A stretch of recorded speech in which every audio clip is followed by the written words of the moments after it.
যেসব আলামতে ধরে নেবেন আপনার ছেলেটা বিপদগামী হচ্ছে, মানে ছেলেটা নষ্ট হয়ে যাচ্ছে, এমন কিছু সিমটম সিম্বল আজকে আপনাদেরকে আমি বলে দিই যে আপনার ছেলেটা কখন বুঝবেন যে এই ছেলেটা নষ্টের দিকে চলে যাচ্ছে। আলামতগুলো একটু খেয়াল করবেন ইনশাআল্লাহ। কারণ আপনার জীবনে আপনার মূল অ্যাসেট হচ্ছে আপনার সন্তান। আপনার জীবনে মূল সম্পদই হচ্ছে আপনার সন্তান। সন্তান যদি ভালো থাকে এই সন্তান আপনাকে জান্নাত পর্যন্ত নেবে। সন্তান যদি খারাপ হয়ে যায় এই সন্তান কিন্তু আপনাকে জাহান্নামেও নিতে পারে। এই জন্য কিছু বিষয়ে বাপ মাকে, মানে প্যারেন্টিং, এটা আপনাকে বুঝতে হবে। সন্তান কখন ভালো হচ্ছে কখন খারাপ হচ্ছে এগুলো যদি আপনি বুঝতে না পারেন আপনার সন্তানকে আপনি নিয়ন্ত্রণ করতে পারবেন না। আল্লাহ সুবহানাহু ওয়া তাআলা কি বলছেন? ইয়া আইয়ুহাল্লাযীনা আমানু কু আনফুসাকুম ওয়া আহলিকুম নারা। নিজেরা জাহান্নামের আগুন থেকে বাঁচো, পরিবারকে জাহান্নামের আগুন থেকে বাঁচাও। সন্তান আল্লাহ তাআলা আপনার কাছে আমানত রেখেছেন। এখন এই আয়াত প্রমাণ করে সন্তানের দ্বীনি শিক্ষা এবং চরিত্র গঠন এটা মূলত মা বাপের দায়িত্ব। এক নাম্বার, যদি চরিত্র গঠন এবং দ্বীন সন্তানকে আপনি না শিখাইতে পারেন তাহলে এই সন্তান কখনো আপনার কল্যাণকামী বা দিনদার সন্তান হবে না। এক নাম্বার। দুই নাম্বার, নামাজ থেকে দূরে চলে যাওয়া। ফাখলাফা মিন বাদিহিম খলফুন আদাউস সালাত ওয়াত্তাবাউশ শাহওয়াত। তাদের পরে এমন এক জাতি এলো যারা নামাজ নষ্ট করলো এবং প্রবৃত্তির অনুসরণ করলো। এমন এক জাতি আসলো, এটা সম্পূর্ণরূপে হারাম। আপনি আপনার সন্তানকে দেখতে পাচ্ছেন যে ছেলেটা নামাজ পড়ে না, ছেলেটা দিন মানতেছে না, ছেলেটা দিন ফলো করতেছে না, এই ধরনের কোনো ছেলের আপনি যদি অ্যাটিটিউড দেখেন তাহলে জানবেন যে ছেলেটা বিপদগামী হতে বেশি সময় লাগবে না, ছেলেটা বিপদে চলে যাচ্ছে।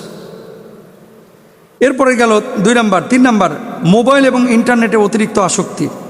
একটা ছেলে যদি আপনার গেম নিয়ে বিজি থাকে, টিকটক নিয়ে বিজি থাকে, অশ্লীল ভিডিও, পর্নোগ্রাফি, রাত্রেবেলায় এই যে চ্যাটিং ফ্যাটিং এগুলো নিয়ে যদি বিজি থাকে, এই ছেলের ব্যাপারে আপনি আশঙ্কা করবেন যে এই ছেলেটা নষ্ট হয়ে যাওয়ার সম্ভাবনা রয়েছে, নষ্ট হয়ে যাওয়ার সম্ভাবনা রয়েছে। তাকে যখন নামাজের কথা বলছেন স্যাত করে উঠতেছে, রেগে যাচ্ছে। দিন মানার কথা বলতেছেন সে রেগে যাচ্ছে, ইসলাম মানার কথা বলতেছেন সে রেগে যাচ্ছে। এই ছেলের ব্যাপারে সতর্ক থাকবেন। এরপরে চার নাম্বার, হঠাৎ রেগে যায় এবং একাকী সে চলাচল পছন্দ করে, একাকিত্ব সে খুব বেশি পছন্দ করছে।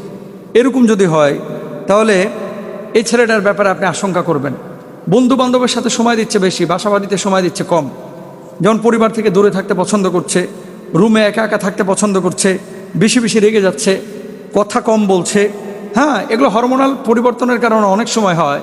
কিন্তু যদি দেখেন যে ছেলেটা একেবারে পুরোটা তার মোটিভটা চেঞ্জ হয়ে যাচ্ছে, আপনি সতর্ক হন। ইয়াকুম আল কিজ আল কিদবু আসিদকু ইউনজিবু আল কিদবু ইউহলিক। মিথ্যা মানুষকে ধ্বংস করে, সত্য মানুষকে মুক্তি দেয়। যদি ছেলেটা বেশি বেশি মিথ্যা কথা বলে জেনে নেবেন যে এই ছেলেটা ধ্বংসের দিকে চলে যাচ্ছে। পরিবারকে সম্মান না করা। ফালা তাকুল্লাহুমা উফ। আল্লাহ তাআলা বাপ মার সামনে উফ শব্দ, মানে এমন কোনো আচরণ করতে না করেছেন যেটার কারণে বাপ মা কষ্ট পায়।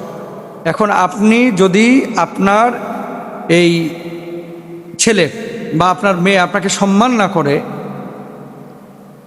কন্টিনিউয়াসলি আঘাত করছে, কষ্ট দিচ্ছে, তাহলে এই ছেলের ব্যাপারে বা মেয়ের ব্যাপারে সতর্ক হয়ে যান, সে বিপদগামী হয়ে যাওয়ার সম্ভাবনা আছে। লাইসাল মুমিনু বিত্তহানি ওয়াল লাআন ওয়াল ফাহিশ। মুমিন গালিদাতা অশ্লীল ভাষী হয় না।